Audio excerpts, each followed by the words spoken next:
Assalamualaikum warahmatullahi wabarakatuh, and hello everyone. My name is Chut Rizky and this is my partner. Hello, I'm Fadrul Adi, and we both are from University Utara Malaysia. So, hey Chut, what exactly we are going to do today? That's a good question. Well, we are here today as your presenter and we'll be enlightening you on the subject of Baba Nyonya. Oh, that sounds interesting.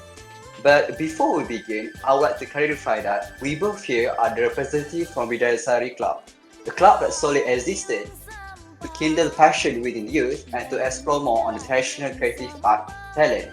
So, without further ado, let us begin.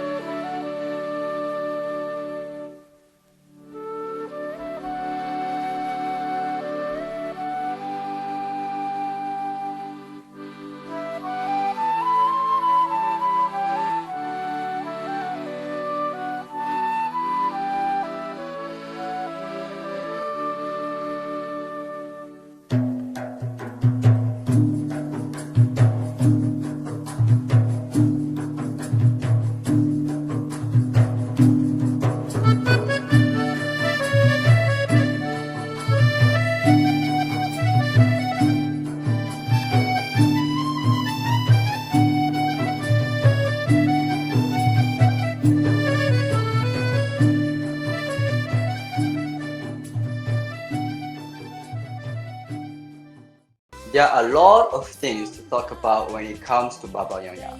So, where exactly do you propose that we start with? Well, from the beginning, of course. The origin of Peranakan, or also known as Baba Nyonya, can be traced back hundreds of years ago, when the Chinese immigrated from China to the British Strait settlements of Malacca, Penang, Singapore, and even Java, Indonesia. The word Peranakan can be actually defined as the descendants of the natives with foreigners. So, for an example, you can take the Chinese man. Oh, like me? No, obviously, you're Malay. Well, okay. Anyway, you have the Chinese man who marries the local women, and thus their marriage actually creates a very unique background, culture, and customs that blended harmoniously. So, actually, hence the word Peranakan in Baba Nyonya Peranakan. That is very fascinating information. But I think I'll add a bit of detail on that. Oh yeah? What's that? The word Baba actually refers to the man, while Nyonya refers to the woman. Although Baba Nyonya descendants can be found typically on West Malaysia, most of them settle down in Malacca. And as you mentioned before, the combination of these two folk culture creates a very distinctive background. The streets can be seen by weddings, clothes, and even their foods. Oh, that's very interesting. Hey Adib, I can't help but notice you look quite handsome today. Did you get a new haircut? Oh wait, is it the glasses? Oh, come on. I'm pretty sure it's the clothes. I mean, look at this. This is the authentic Peranakan men's clothes. Are you sure those are authentic? Uh, well, not really actually. Uh-huh. But it's inspired by them, at least. Anyways, Peranakan athletes, they wear quite similar clothes with us, Malays. For example, back in the old days, the women wore baju kurung or baju panjang, which slowly innovated into kebaya pendek. While for the men, they wear Chinese clothes, which translated baju Cina in Malay, and which is very similar to the traditional Chinese men's clothes, sanfu. Oh, that's actually really interesting. Well, you actually look like you're going to a wedding. Speaking of weddings, my sister is getting married next month. Oh, congratulations to her. You must be very excited then. Yeah, I'm excited at some point. Because you see, when it comes to wedding, there are actually lot of things you have to do throughout the entire wedding. So it's kind of tiring. Well, you think Malay traditional type like weddings are tiring? You should see Peranakans. They last up to 12 days. 12 days? Huh. I better off being single then.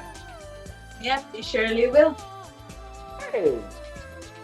Anyways, there's actually quite a number of customs that are very important to the ceremony. So let's say you have 12 days. On the first day, the groom will be going to the bride's house. And on the third day, both the groom and the bride will be paying their respect to the older relatives and their parents by serving them tea.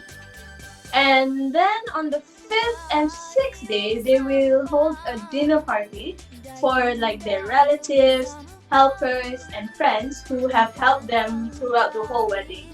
And then up until 12 of the 12th day actually is when they finalize the wedding.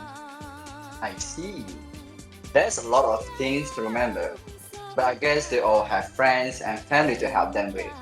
So I guess it's 12 days to remember, right? Yep, totally. As it is, there's actually 5 ceremonies that you have to go through. And the most important ceremony is the Chiêu Tao ceremony, where it marks the first occasion when the bride and the groom will wear the authentic wedding robes. And then their actual wedding actually starts after the ceremony but before noon. Oh, and for the next ceremony, it follows the Chimpang ceremony, which marks the first meeting between the couple where the bride would lead the groom into the bridal chamber where he would unveil her. Together, they would be served with tea and a bowl of kueh, a white, small, and rich dumplings in a sweet broth.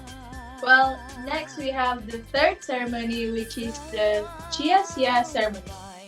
I love this ceremony because it takes place in the bridal room where it's actually very amusing and unique. Where the friends and the guests of the groom would actually be in the room and start to tease the bride in hopes to induce laughter from the bride. And if the bride actually starts to laugh in fits of laughter uncontrollably, the groom actually has to treat everyone for dinner. Hmm, that sounds very fun. And for the next ceremony is the performance ceremony. The bride and groom will be presented with traditional dance performance during the wedding time. Sure, I think we have covered all the points that are related to Baba Nyonya. Yep, we surely did. And we hope that our sharing for today would benefit you and help you be interested more with our culture in Malaysia. So, I am Chut, and this is Are you ready? See you next time. Bye!